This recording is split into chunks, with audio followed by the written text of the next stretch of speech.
News point ચેનલમાં આપ સૌનું હાર્દિક સ્વાગત છે। મુખ્ય સમાચાર જોતા પહેલા નજર કરીએ આજની હેડલાઇન્સ પર।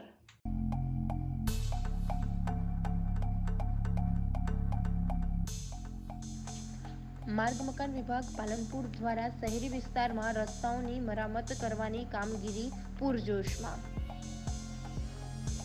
ધાનેરા નગરપાલિકાએ દબાણ હટાવતી વખતે પૂર્વ પ્રમુખ બળવંતસિંહ રાવ અને પાલિકા કર્મચારીઓ વચ્ચે રકઝક થતા પાલિકા કર્મચારીઓએ 8 લોકો વિરુદ્ધ ફરિયાદ નોંધાવી।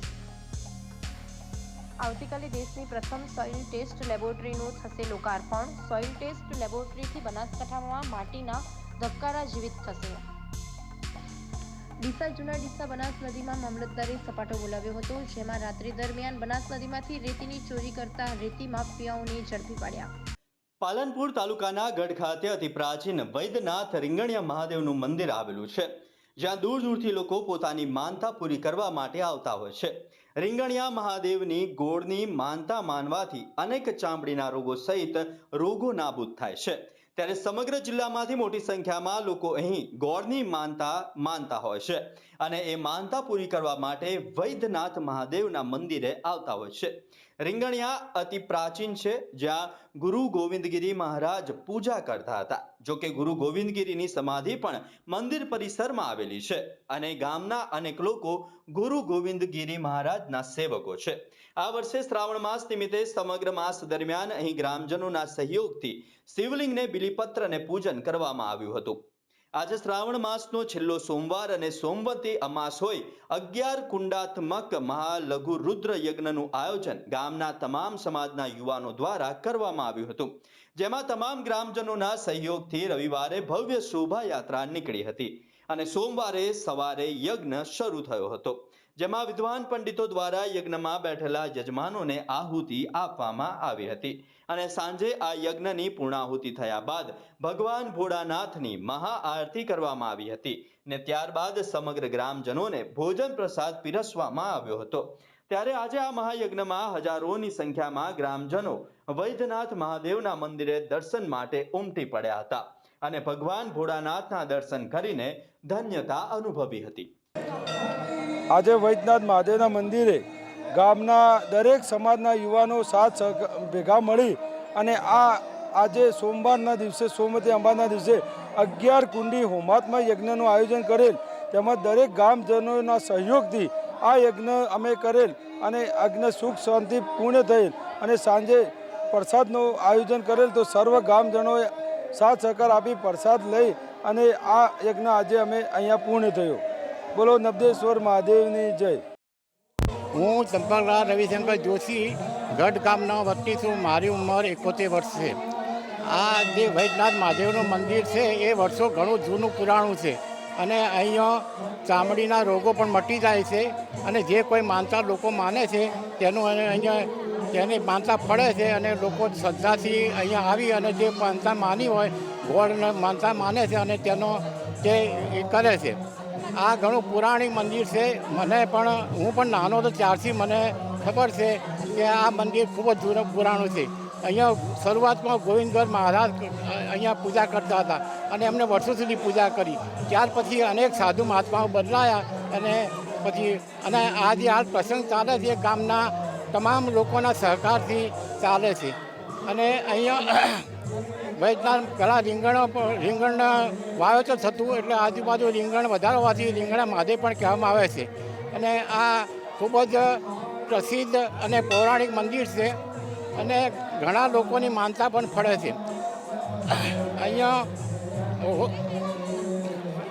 એક દિવસ પહેલાં ગામમાં શોભાયાત્રા નીકળી હતી અને ખૂબ જ ભવ્ય શોભાયાત્રા નીકળી હતી અને ગામ લોકોનો સહકાર પૂરો મળ્યો હતો અને લોકોએ ઠેર ઠેર તેનું સ્વાગત કર્યું હતું અને આજ રોજ હવે હવનનો પણ 11 કુંડી હવન હોમાત્મક હવન ચાલુ છે અને તેની પૂર્ણાહુતિ પણ થઈ રહી છે। 11 કુંડી હવન કરવામાં આવેલ છે ગામના લોકોના સહકારથી। ગામના 11 જે યજમાનો હતા એ લોકો અંદર બેઠા છે અને પોતાની આહુતિ આપી છે। અમારા ગામનું વૈદ્યનાથ મહાદેવ એટલે અમારા ગામનું ગૌરવ છે અને બહારથી લોકો પણ અહીંયા દર્શન કરવા આવે છે અને આજ રોજ હવે સાંજે હવન પૂર્ણ થયા પછી ગામના દરેક લોકોને અહીં જમવા માટે આમંત્રણ આપ્યું છે અને બધા ભેગા મળીને અહીંયા જમશે. એટલે આ ખૂબ જ વ્યવસ્થિત ગામ લોકોના સહકારથી કાર્યક્રમ પૂરો થયેલ છે. ઓમ નમઃ શિવાય. આજ રોજ ગઢ મુકામે વૈદ્યનાથ મહાદેવ એટલે કે રીંગણિયા મહાદેવનું મોટું ભવ્ય મંદિર આવેલું છે, જેમાં ગઈકાલે આખું ગામ ભેગું થઈને શોભાયાત્રા અને લોકોએ ભક્તિભાવથી શોભાયાત્રા પૂર્ણ કરી અને આજ રોજ 11 હવનકુંડમાં લોકો બેસી અને ગ્રામજનો સૌ ભેગા મળીને શોભાયાત્રામાં પૂર્ણ કરેલ અને આજે ભેગા થઈને યજ્ઞમાં સાથ સહકાર આપી અને સાંજે ભોજન પ્રસાદ લીધો અને લોકો ભક્તિભાવથી જોડાણા અને સમગ્ર ગામજનો એકતાથી રીંગણિયા મહાદેવ વૈદ્યનાથ મંદિરમાં સાથે મળીને ભોજન પ્રસાદ લીધેલો. બનાસ ડેરી ખાતે ડેરીના ચેરમેન શંકર ચૌધરીની અધ્યક્ષતામાં પ્રેસ મીટ યોજાઈ હતી, જેમાં દેશથી પ્રથમ માટી પરીક્ષણ લેબનું આવતીકાલે ઉદ્ઘાટન કરાશે. જેમાં થરાદમાં આવતીકાલે બનાસ ડેરી અને ઈસા ફાઉન્ડેશન દ્વારા થરાદ માટે માટી પરીક્ષણ પ્રયોગશાળા તૈયાર કરાઈ છે, જેનો લાભ જિલ્લાના હજારો ખેડૂતોને મળશે. વિધાનસભાના અધ્યક્ષ અને બનાસ ડેરીના ચેરમેન શંકર ચૌધરીના હસ્તે આ લેબનું ઉદ્ઘાટન કરાશે. ત્યારે બનાસકાંઠા જિલ્લાના ખેડૂતોના ખેતરોની માટીનું પરીક્ષણ કરાશે, જેમાં પ્રથમ તબક્કામાં 16,000 ખેડૂત ધરાવતા 40 ગામોની પસંદગી કરાઈ છે, જેમાં 40 ગામોની માટીનું પ્રતિનિધિત્વ કરતા 510 નમૂનાઓ સાથે બેઝલાઇન અભ્યાસ કરાયો હતો, જેમાં 2000થી વધુ ખેડૂતોને માટી બચાવો અભિયાનની તાલીમ અપાઈ હતી. સમગ્ર દેશ સહિત વિશ્વમાં પણ माटी बचाओ अभियान चलावामा આવી રહ્યું છે। मिट्टी है, यहाँ का मिट्टी को एरिड और सेमी एरिड बोलते हैं और ऐसे मिट्टी जो है 50 देश तो होंगे दुनिया भर में जिसको सेमी एरिड बोलते हैं। मिडिल ईस्ट हो गया, आपका Saudi Arabia, United Arab Emirates हो गया, कतर हो गया, या नॉर्थ ऑफ अफ्रीका में अल्जीरिया, इजिप्ट जैसे देशों में अगर हम यहाँ पर मिट्टी की जान और मिट्टी की सेहत बदल पाएंगे, मुड़ के तंदुरुस्त कर पाएंगे, ये जो बनासकांठा का जो मिट्टी का टर्न अराउंड है ये मिसाल बन के रह जाएगा इतने सारे देशों के लिए। जो सेव साइड का उन्होंने 2 साल पहले शुरू किया, तब से बनास प्रोजेक्ट तक की सफर कैसे? पिछले 2 साल में हमने बनस के साथ तो पिछले 15-16 महीना में काम कर रहे हैं ऑन ग्राउंड वर्क। इसके अलावा सेव सॉइल का आप जानते तो होंगे कि जो मैंडेट था वो मूवमेंट का पॉलिसी लेवल पे चेंज हो, जैसे कि हर जगह पर ज़मीन पे उतर पे काम करने के लिए समय चाहिए, लोग चाहिए, लेकिन अगर पॉलिसी लेवल पे काम होगा तो पूरा गवर्नमेंट जो है उसको लेकर बजट भी एलोकेट करेगा, उसको लेकर जितने भी एक्सपर्टीज चाहिए उसके ऊपर भी काम करना शुरू करेगा। सो हमने मूवमेंट के बाद से यूरोपियन यूनियन में सॉइल मॉनिटरिंग डायरेक्टिव बोल के एक लॉ निकल के आया है रिसेंटली। उस लॉ के बनते बनते जितने सारे भी पब्लिक पार्टिसिपेशन होना चाहिए, कंसल्टेशन होना चाहिए, उसमें पार्टिसिपेट किया है। वहाँ के जो MEP बोलते हैं, मिनिस्टर ऑफ एनवायरनमेंट, एक यूरोपियन पार्लियामेंट जो इस चीज़ को रिस्पॉन्सिबल है, उनके साथ हमने खूब सारा फीडबैक शेयर किया है। ये बोला है कि सॉइल ऑर्गेनिक मैटर जो है आपके मॉनिटर नहीं करेंगे सॉइल हेल्थ में, सिर्फ physical chemical manganese, zinc, iron सिर्फ मेजर करेंगे तो काफ़ी नहीं है, आपको ये भी मेजर करना ज़रूरी है कि कितना जैविक है सॉइल। ये एक हो गया। और हम सेंट्रल एशिया में कज़ाकिस्तान, उज़्बेकिस्तान जैसे देशों के साथ भी काम कर रहे हैं। और हम अमेरिका के फूड बिल जो है, फार्म बिल जो है, उसकी प्रोसेस में भी हम कुछ वहाँ के संस्थाएं उनके साथ कोलैबोरेट कर रहे हैं।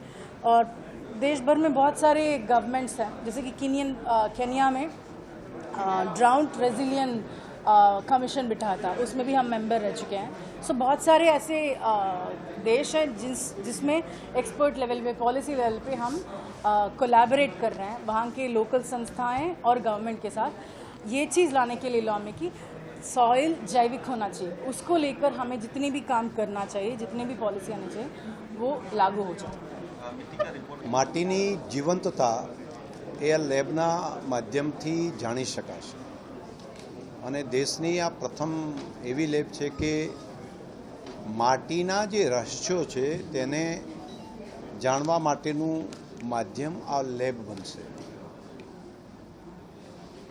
ખાસ કરીને માટીના માઇક્રો કણોને પણ પુનઃજીવિત કરવાનું કામ એ કરી શકાય અને માટી સાથે જ તમામ જીવસૃષ્ટિ જોડાયેલી છે. જેટલી માટી સમૃદ્ધ હશે, જેટલી માટીની જીવંતતા વધારે હશે, તેટલી જ સજીવ સૃષ્ટિ અને માનવતા એ પણ વધારે સક્ષમ બની શકશે. ઈશા ફાઉન્ડેશન અને સદગુરુએ સેવ સોઇલ અભિયાન અંતર્ગત દુનિયાને જે મેસેજ આપ્યો છે અને અહીંયા આગળ બનાસની ધરતી ઉપર ઈશા ફાઉન્ડેશનની પૂરી ટીમ અને બનાસ ડેરીની ટીમ એ બંને સાથે મળીને આ કામને કરી રહ્યા છીએ. મોડલ રૂપ ઉપર 40 જેટલા ગામોમાં ભૂમિ મિત્રોના માધ્યમથી ખેડૂતોમાં છેલ્લા 1 વર્ષમાં કરેલા પ્રયોગો, તેની મળેલી સફળતા અને તે પછી અત્યારે નવી આ આધુનિક લેબ તૈયાર થશે, જેમ મનુષ્યની આરોગ્યની ચકાસણી આપણે કરી શકીએ છીએ તે જ પ્રમાણેની સોઇલની સંપૂર્ણ હેલ્થ ચેક કરવા માટેની ભારતની આ પહેલી લેબ બનશે અને ખેડૂતો માટે એ આશીર્વાદરૂપ સાબિત થશે. થરાદ ખાતે આવેલા કસ્તુરબા ગાંધી બાલિકા વિદ્યાલયની વિદ્યાર્થીનીઓનો દર વર્ષે Lions club of Tharad city દ્વારા હિમોગ્લોબિન ચેકઅપ કાર્યક્રમ યોજવામાં આવે છે. ત્યારે આ વખતે પણ ગતરોજ થરાદ મોડેલ સ્કૂલના ગ્રાઉન્ડમાં આવેલ કસ્તુરબા ગાંધી બાલિકા વિદ્યાલયની 200 જેટલી વિદ્યાર્થીનીઓનો બ્લડ ગ્રુપ ચેકઅપ અને CBC રિપોર્ટ કરવામાં આવ્યા હતા. આ કાર્યક્રમના પ્રોજેક્ટ ડાયરેક્ટર હેતલબેન પંચાલ હતા અને આ કાર્યક્રમના દાતા રાજેશભાઈ જોશી હતા. આ કાર્યક્રમની શરૂઆતમાં લાયન્સ ક્લબ ઓફ થરાદ સિટીના પ્રમુખ વશરામભાઈ કે પટેલ દ્વારા બાલિકાઓને પ્રથમ તો માર્ગદર્શન આપવામાં આવ્યું હતું. બાદમાં કાર્યક્રમની શરૂઆત કરવામાં આવી હતી. આ કાર્યક્રમમાં પ્રમુખ વશરામભાઈ પટેલ, વસીમખાન પઠાન, મંત્રી દિનેશભાઈ સુથાર, ખજાનચી દશરથભાઈ સોની, હેતલબેન પંચાલ, માયારામભાઈ જોશી, રાજેશભાઈ જોશી, ડોક્ટર રાહુલભાઈ સહિત લાયન્સ ક્લબના મેમ્બરો ઉપસ્થિત રહ્યા હતા. તેમજ લાઈફ કેર લેબોરેટરીના શિવરામભાઈ ચૌધરી, નવીનભાઈ ચૌધરી તેમજ મહિલા અને બાળ વિભાગના રેખાબેન પરમાર તેમજ KGBVના વોર્ડન કમ હેડ ટીચર આશાબેન ચૌધરી, વર્ષાબેન વાઘેલા, આરતીબેન સહિત KGBVનો સ્ટાફ હાજર રહ્યો હતો. ઉપસ્થિત તમામ મહેમાનોનું KGBVના સ્ટાફ દ્વારા સન્માન કરવામાં આવ્યું હતું અને આભાર વ્યક્ત કરવામાં આવ્યો હતો. શ્રાવણ માસના પવિત્ર દિવસોમાં સતત 1 મહિનો ભગવાન શિવની પૂજા અર્ચના કરવામાં આવે છે. ત્યારે શ્રાવણ માસનો પવિત્ર મહિનો પૂર્ણ થતાની સાથે જ આજે ડીસા તાલુકાના જેનાલ ગામે શંકર ભગવાનના મંદિર ખાતે શ્રાવણ માસના છેલ્લા સોમવારે જેનાલ ગ્રામજનો દ્વારા હવન યજ્ઞ દ્વારા આહુતિ આપવામાં આવી હતી, જેમાં મોટી સંખ્યામાં ગ્રામજનો, વડીલો અને યુવાનો ઉપસ્થિત રહ્યા હતા. ગામના જ્યોતિષ પરસોત્તમભાઈ, ભેમજીભાઈ, સંજયભાઈ, પરસોત્તમભાઈ, જીગરભાઈ, પરસોત્તમભાઈ દ્વારા હવન યજ્ઞ કરવામાં આવ્યો હતો અને શંકર ભગવાનના પૂજારી ગૌસ્વામી અશોક ભારથી, રેવા ભારથી, વસંત ભારથી, રેવા ભારથી, વિનુ ભારથી, રેવા ભારથી, કાળુ ભારથી, અશોક ભારથી દ્વારા શ્રાવણ માસ નિમિત્તે સતત 1 મહિનો પૂજા અર્ચના કરવામાં આવે છે. બનાસકાંઠા જિલ્લામાં તાજેતરમાં પડેલા ભારે વરસાદના કારણે અનેક રસ્તાઓનું ધોવાણ થયું હતું. રાજ્ય સરકાર અને જિલ્લા કલેક્ટર શ્રી મિહિર પટેલના માર્ગદર્શન અન્વયે R&B પંચાયત વિભાગ દ્વારા ક્ષતિગ્રસ્ત થયેલા રસ્તાઓની મરામત કરવાની કામગીરી યુદ્ધના ધોરણે શરૂ કરવામાં આવી છે. જેના ભાગરૂપે પાલનપુર શહેરમાં આજ સવારથી જ માર્ગ મકાન વિભાગે બિસ્માર રસ્તાઓની મરામત અને સમારકામની કામગીરી હાથ ધરી છે. જિલ્લામાં ભારે વરસાદ બાદ રસ્તાઓ પર પાણી ભરાઈ ગયા હતા તેમજ નાના મોટા ખાડા પડી ગયા હતા, જેને ધ્યાને રાખીને રસ્તા પર અવરજવર કરતા રાહદારીઓ અને વાહન ચાલકોને હાલાકીનો સામનો ન કરવો પડે તે માટે પાણીના નિકાલની કામગીરી સાથે ખાડા પૂરવાની અને રસ્તાઓને સુવિધાયુક્ત બનાવવાની કામગીરી કરવામાં આવી રહી છે. જે અંતર્ગત આજે પાલનપુર શહેર વિસ્તારમાં પોલિટેકનિક કોલેજથી Ganeshpura road, Madhupura road, ITI road અને બનાસ ડેરી જતા માર્ગોનું સમારકામ કરવામાં આવ્યું હતું. થરા પોલીસે અલગ અલગ ટીમો બનાવી વાંકાનેર, નડિયાદ, પાટણ, ધાંગધ્રા પંથક, ખુંદી અર્થાત મહેનત કરી ટ્રેક્ટર નંગ 3 તથા લોકર નંગ 1 એમ મળી કુલ 4 વાહનો આશરે કિંમત ₹25 લાખથી વધુ રકમના વાહનો લાવી પરત કર્યા હતા. જેમાં ખેડૂતો દ્વારા અલગ અલગ બેંકોમાંથી તેમજ અન્ય જગ્યાએથી લોન મેળવી ટ્રેક્ટર તથા લોડર ખરીદ કરેલ હોય જે વાહનોના હપ્તા ન ભરાતા ખેડૂતો દ્વારા ભાડા પેટે ચલાવવા આપેલ ઉપરોક્ત વાહનોના ભાડુઆતોઓ દ્વારા ભાડા નહીં ચૂકવી તેમજ વાહનો પરત ન આપતા આશરે ₹25 લાખથી વધુ રકમના વાહનો મૂળ ખેડૂતોને પરત સોંપી 13 તુજકો અર્પણ સૂત્ર થરા પોલીસ ટીમ દ્વારા સાર્થક કરવામાં આવ્યું હતું. બનાસ નદીમાં મામલતદારે સપાટો બોલાવ્યો હતો, જેમાં રાત્રિ દરમિયાન બનાસ નદીમાંથી રેતીની ચોરી કરતા રેતી માફિયાઓને ઝડપી પાડ્યા હતા. ત્યારે મામલતદાર સહિત સર્કલ ઓફિસર દ્વારા બનાસ નદીમાંથી રેતી ભરેલા 2 વાહનો સહિત હિટાચી મશીન સીલ કરવામાં આવ્યું હોવાનું લોકમુખે ચર્ચાઈ રહ્યું છે. ત્યારે જૂના ડીસા બનાસ નદીમાંથી રેતી ભરીને રાત્રિ દરમિયાન દોડતા વાહન ચાલકોમાં ફફડાટ ફેલાયો છે. પવિત્ર શ્રાવણ માસમાં લોકો દેવી દેવતાઓના સ્થાને દર્શનાર્થે જતા હોય છે અને અનેક લોકો પરિવાર સાથે પગપાળા પણ જતા હોય છે. ત્યારે રાજસ્થાનમાં આવેલા બાલોતરા જિલ્લાના પચપંદરા તાલુકામાં ઘોઘાવાડી કનાના ખાતે સ્થાયી શ્રી ગોગા મહારાજનું પ્રાચીન વખતથી એક ઝાડ નીચે ગોગા મહારાજનું સ્થાન આવેલું છે. ત્યાં દૂર દૂરથી લોકો ગોગા મહારાજના દર્શન માટે આવતા હોય છે. આજે ડીસાના જલારામ મંદિરથી કનાના રાજસ્થાન પગપાળા યાત્રા સંઘનું પ્રસ્થાન થયું હતું. આ સંઘનો પ્રસ્થાન ડીસાથી પઢિયાર પરિવારે આયોજિત પ્રથમ પગપાળા સંઘનું પ્રસ્થાન કરાયું. ડીસાથી રાણપુર રોડથી આશીર્વાદ કોલ્ડ સ્ટોરેજ સુધી શોભાયાત્રા કાઢવામાં આવી હતી.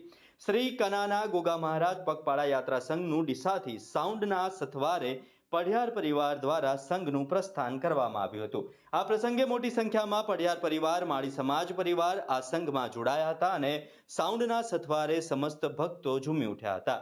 જેમાં મોટી સંખ્યામાં પઢિયાર પરિવાર આ સંઘમાં જોડાઈ અને આશીર્વાદ કોલ્ડ સ્ટોરેજ ખાતે ગોગા મહારાજની પ્રસાદી લઈ ધન્યતા અનુભવી હતી. આ શોભાયાત્રામાં ઉપસ્થિત મુખ્ય મહેમાન તરીકે ડીસાના ધારાસભ્ય પ્રવીણભાઈ માળી તથા એક્સ ચેરમેન મગનલાલ માળી, પોલીસ સ્ટાફ, માળી સમાજના લોકો મોટી સંખ્યામાં જોડાયા હતા. પગપાળા યાત્રા સફળતાપૂર્વક પૂર્ણ કરી રાજસ્થાનના કનાના ખાતે આવેલા ગોગા મહારાજના દર્શન કરીને ધન્યતા અનુભવી હતી.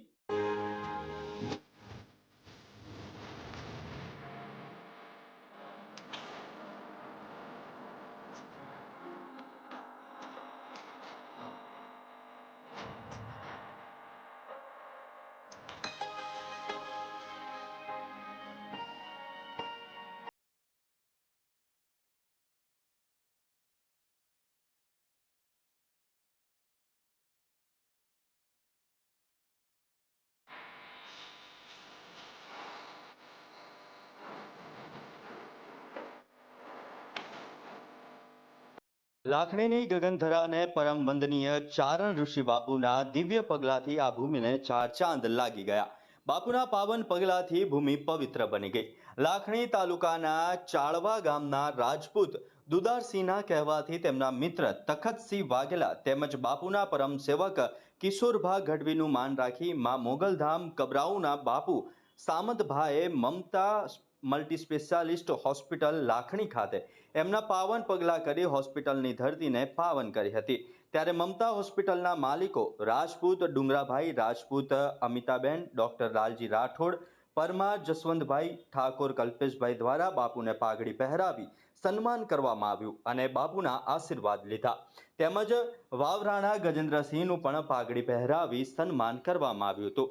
લાખણી મમતા હોસ્પિટલમાં મોગલધામ કબરાઉના બાપુના આગમન થતા બહોળી સંખ્યામાં લોકો સાથે વેપારીઓ પણ બાપુના દર્શન કરવા ઉમટી પડ્યા હતા. તેમજ બાપુ હોસ્પિટલ પહોંચતા નાની દીકરીઓ દ્વારા બાપુના સોમૈયા કરી બાપુને ઉષ્માભેર આવકાર્યા હતા. બાપુના આગમનથી ધાર્મિકતાનો માહોલ રચાયો હતો. આ કરોડો રૂપિયા જે ભાંગીને ડોક્ટરો બન્યા, સાયન્સના મોટા મોટા અત્યારે હોદ્દા લીધા, તો ડોક્ટર એટલે ભગવાનનો ભાઈ છે. જરી સમજવા બાપુનો આદેશ છે. બાપ જય મોગલ, જય મણિકાલ.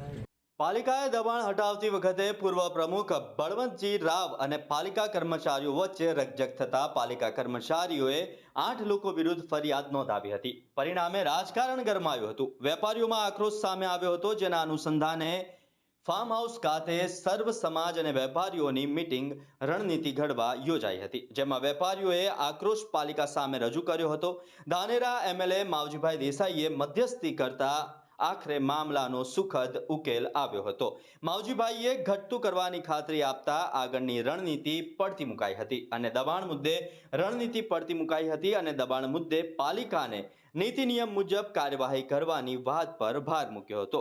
છેવટે ધાનેરા ધારાસભ્યને સાથે રાખીને નાયબ કલેક્ટરને આવેદનપત્ર આપીને પાલિકા બાબતે ઉગ્ર રજૂઆત કરવામાં આવી હતી. લોકસેવક તરીકે મારી જવાબદારી પણ બને છે કે ન્યાયની પ્રક્રિયા હોવી જોઈએ અને ન્યાય પ્રક્રિયાની અંદર જે હમણાં મારા અગાઉના બધા જ વેપારીઓ અને જે લોકો આનાથી પીડિત થયા છે એવા બધા લોકોએ જે વાત કરી, જે વ્યથા કરી, એની અંદર હું નથી કહેતો કે એ બધા સાચા હશે કે ખોટા હશે, પણ એનો જ્યારે સમય આવતો હોય ત્યારે ખબર પડતી હોય છે. પરંતુ તાત્કાલિક અસરથી કોઈને ટાર્ગેટ કરીને, કોઈ જાતિવાદ તરીકે ટાર્ગેટ કરી અને કોઈ વ્યક્તિને આ પ્રકારે એફઆઈઆરો કરી અને એનો અવાજ દબાવવાનો પ્રયત્ન કરે એ કોઈ પણ સંજોગે સાખી ન લેવાય. રાજકીય વોટ બેંક ઊભી કરવા આવ્યા છો. હવે મારા રાજકીય વોટ બેંક ઊભી કરવા એને કર્મચારી તરીકે અને જો એન્જિનિયર તરીકે અને જો સરકારે જો સાહેબ એવી રીતે મેક્યો હોય અમારી વોટ બેંક હું ઊભી કરું એને તોડવા માટે, તો એનો મતલબ એ જાતિવાદ કરે છે. એને મારા ઉપર અપક્ષમાં ધારાસભ્યને હાથે અમે ફર્યા એનો વિરોધ, અમે હમણાં સંસદમાં જ્ઞાનીબેનને હાથે ફર્યા એનો વિરોધ. કારણ કે એને આ શબ્દ ક્યારે કાઢવો પડે છે. એ બોલે છે કે બળવંતભાઈ ગાળ બોલે, ભાઈ તારા પર રેકોર્ડિંગ હોય તો લાવ. એટલે ભાઈ પ્રજાનો પ્રતિનિધિ તો મારે છે, ગાળની ક્યાં વાત કરે, મારશે ખરી તમે જો આવી રીતે કરશો. સાહેબ ધાનેરાની અંદર આટલા આ લોકો અત્યારે આ જે વસ્તી છે એના કરતી વસ્તી ખૂબ ઘરે બેઠી છે, પણ લોકોને કાલની વાતમાં એવા ભરમાવે છે. તમારા વેપારીઓના ધંધા બંધ કરાવી દેશે આ બળવંતભાઈ, આ ઝુમ્મીસ ઉપાડી તમને નુકસાન થઈ જશે. ભાઈ નુકસાન કોને થશે? જે ખોટા વેપારી છે એને થશે, તમે સાચા વેપારીઓ નહીં થાય. એટલે તમને આ ખોટી રીતે લોકો ભરમાવે. કર્મચારીઓ અત્યારે લોકોને એવું કહે છે કે તમે આ લોકોને હાથે રહેશો તો એમ થઈ જશે ને તેમ થયા. સમાજનું ઓલું કરીને જેમ કર્યું આ વસાભાઈ પર 4 ફોન આવ્યા, બળવંતભાઈ વસાવીરો કોમ આવે તો નહીં કરવાનું. અલા ભાઈ અમે ટેક્સ આપવા નગરપાલિકાને,